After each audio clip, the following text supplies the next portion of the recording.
Това е Велико Търново, старата българска столица.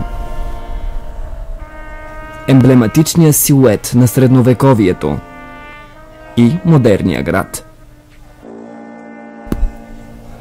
А това е пощата. Тук се пресичат забързани реки от хора и автомобили. Тук тече самият живот.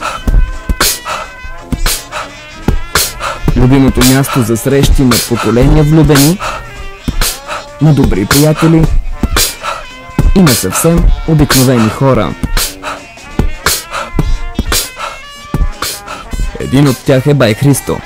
Цял живот е музикант, през пръстите му са преминали реки от ноти. Сега лее своята мелодия пред Търновската поща. Така стана без работа и какво да ви казвам? Работих върху себе си, школи, на Петко Радев, на Сава Димитров. Тук в момента работя, какво си изкарвам на улицата. На връх Гергьов ден Бай Христо свири точно на пощата, където всички се стичат. Като река, ако годи нещо, годи. Да моля да си плати водата и ток.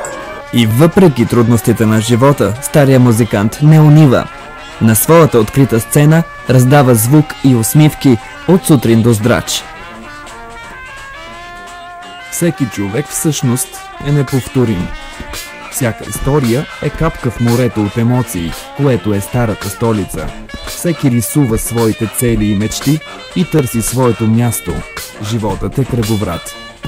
И шансът да направиш нещо е уникален. И изборът е твой, мой и наш. Да бъдем зрители или главни актьори в красивия филм, наречен живот.